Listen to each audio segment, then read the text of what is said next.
नमस्कार, मैं किरणेश कुमार। बिहार विधानमंडल का मानसून सत्र 22 जुलाई से शुरू होगा और 26 जुलाई तक चलेगा। इस दौरान दोनों सदनों बिहार विधानसभा और बिहार विधान परिषद की कुल 5-5 बैठकें होंगी। पहले दिन 22 जुलाई को बिहार विधानसभा में रुपौली विधानसभा उपचुनाव में निर्वाचित शंकर सिंह को शपथ दिलाई जाएगी। शोक प्रकाश होगा और चालू वित्तीय वर्ष 2024-25 के लिए प्रथम अनुपूरक बजट पेश किया गया। यह सत्र छोटा है लेकिन काफी हंगामेदार होगा। पिछले दिनों महागठबंधन की बैठक में तय हुआ है कि राज्य में गिरती कानून व्यवस्था के खिलाफ सदन से सड़क तक यानी सड़क से लेकर सदन तक संघर्ष तेज किया जाएगा।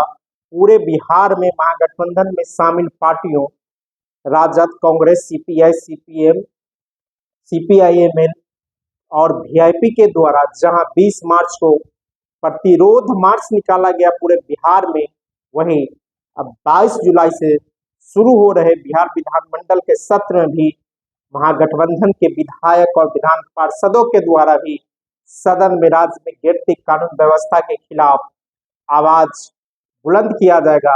इसकी शुरुआत 22 जुलाई को ही दिख जाएगी।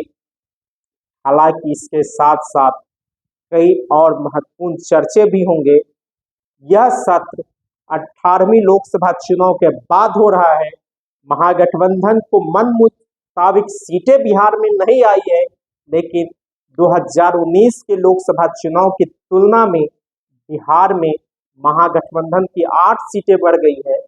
जहां 2019 में महागठबंधन को मात्र 1 सीटें मिली थी, जबकि इस बार 9 सीटें मिली और एक पप्पू यादव जो निर्दलीय पूर्णिया से जीते उसकी भी जीत दर्ज कर लिया जाए, गिन लिया जाए विपक्ष में, तो विपक्ष को बिहार में 10 सीटें मिली है। इससे भी विपक्ष के हौसले बुलंद होंगे, क्योंकि राजद का 2019 में खाता नहीं खुला था, इस बार उसके 4 सदस्य जीत के गए हैं लोकसभा।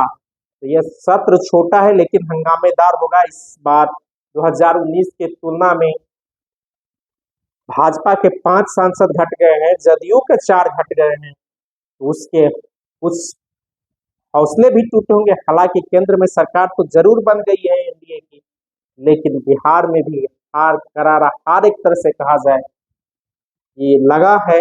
इसका नजारा भी सदन के अंदर देखने को मिलेगा।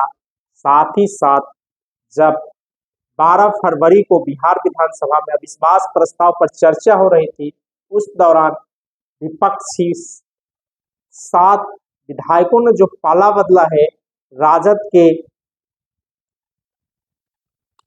संगीता कुमारी, भरत बेन,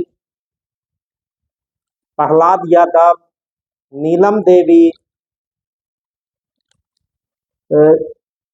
इन लोगों पर, चेतन आनंद, इन लोगों पर अभी तक कार्रवाई नहीं हुई है।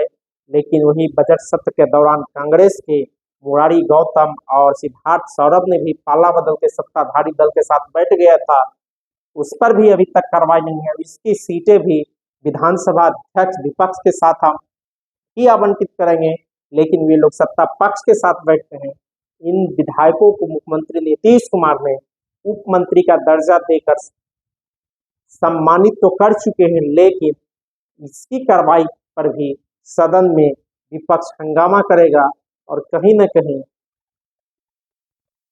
इसका नुकसान भी सत्ताधारी दल को उठाना पड़ेगा।